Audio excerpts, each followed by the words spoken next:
이스라엘의 아들은 이러하니 하면서 12아들의 이름을 기록합니다. 장자의 명분을 중요시하기 때문에 르우벤이 가장 먼저 언급되어야 하지만 아버지의 침상을 더럽힌 죄악으로 말미암아 장자의 명분이 유다에게로 넘어간 이후 유다의 자손이 제일 먼저 언급됩니다.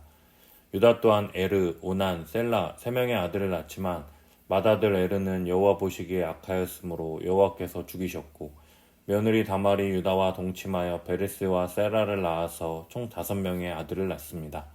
야곱의 12아들들도 4명의 어머니에게서 나고 유다 또한 본처가 아닌 며느리와 동침하여 아들을 낳는 난장판 속에서 하나님께서 이스라엘을 구원하시고자 하는 열망을 한 번도 꺾으신 적이 없습니다.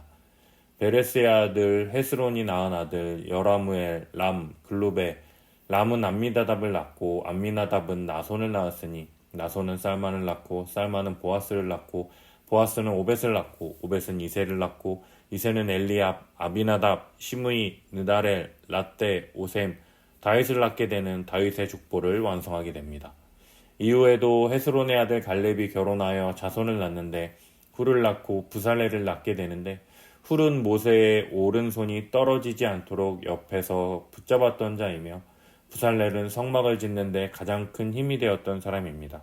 이뿐 아니라 헤스론의 맏아들 여라무엘이 결혼하여 낳은 사람들 중에 셀렛은 아들이 없이 죽었고 세사는 아들이 없고 딸뿐이라 딸을 자신의 종 야르하에게 주어 아내를 삼게 하여 자손을 잇게 합니다. 그러나 이방인과 통혼을 금지하신 하나님의 뜻에 반하는 행위를 한 것이죠.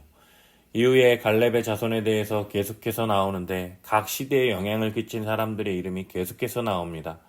헤브론의 아버지 마레사, 베들레헴의 아버지 살마, 기란여아림의 아버지 소발 등 우리가 잘 알지는 못하지만 당대에 하나님께서 이들을 통해서 이스라엘의 믿음을 지키시고 이스라엘 백성을 구원하시기 위한 여정 가운데 계속해서 쓰임받는 것을 확인할 수 있습니다.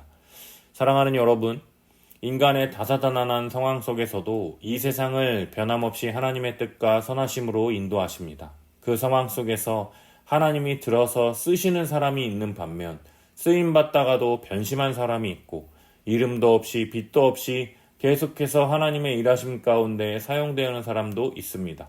우리들도 하나님의 뜻과 영광을 위하여 사용되기를 원합니다. 그러나 가장 중요한 것은 우리에게 은혜를 베푸시며 자비를 베푸시는 하나님을 의지하여 믿음으로 우리에게 선물로 주어진 하루를 보람있고 값지게 사용하는 것이 가장 중요하다라는 것이죠.